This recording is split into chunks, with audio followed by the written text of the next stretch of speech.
Hi friends, today I am talking about happiness. Pizza burger சாப்பிடும்போதும் நெட்ஃப்ளிக்ஸ்லையும் Amazon ப்ரைம்லையும் movie பார்க்கும்போதும் நம்ம பெரியவங்களாக இருக்கணுங்கிறது அவசியமே. பார்த்தீங்கன்னா உங்களுக்கு பிடிச்ச ட்ரெஸ்ஸை நீங்கள் சூஸ் பண்ணுறதா இருக்கட்டும், இல்லை உங்களுக்கு பிடிச்ச சாப்பாடை நீங்கள் சாப்பிட்றதா இருக்கட்டும். But seriously happiness is a choice. So happiness பார்த்தீங்கன்னா நம்ம செலக்ட் பண்ணக்கூடிய ஒரு விஷயம்.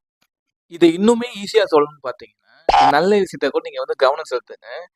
சின்ன சின்ன குட் திங்ஸ் கூட நீங்கள் அப்ரிசியேட் பண்ணலாம். எக்ஸாம்பிள் பார்த்தீங்கன்னா, நம்ம குடிக்கிற காஃபி டீயாக இருக்கட்டும், ஈவினிங் ஒரு சன்செட்டாக இருக்கட்டும், மார்னிங் ஒரு சன்ரைஸாக இருக்கட்டும், எல்லாத்தையுமே நீங்கள் அப்ரிஷியேட் பண்ணுங்கள். ஒரு சில நேரத்தில் நம்ம லைஃப் ரொம்ப டஃப்பாக இருக்கும்போது happiness is a journey, not a destination. ஒரு விஷயத்தை எப்பவுமே உங்களோட மைண்டில் வச்சுக்கோங்க. ஸோ நீங்கள் எப்பவுமே உங்களோட லைஃப்பில் ஒரு ஸ்டெப் முன்னேறும்போது அதை செலிப்ரேட் பண்ணுங்கள், அதை என்ஜாய் பண்ணுங்கள். ஸோ உங்ககிட்ட நீங்கள் ஒரு டீல் போடுங்க. ஸோ இன்னைக்கு இந்த செகண்ட்லேருந்து நீங்கள் ஹாப்பினஸை சூஸ் பண்ணுங்கள். ஸோ ஹாப்பினஸையும் பாசிட்டிவையும் நமக்கு மட்டும் இல்லாமல் நம்ம சுற்றி இருக்கிறவங்களுக்கும் நம்ம ஸ்ப்ரெட் பண்ணுவோம்.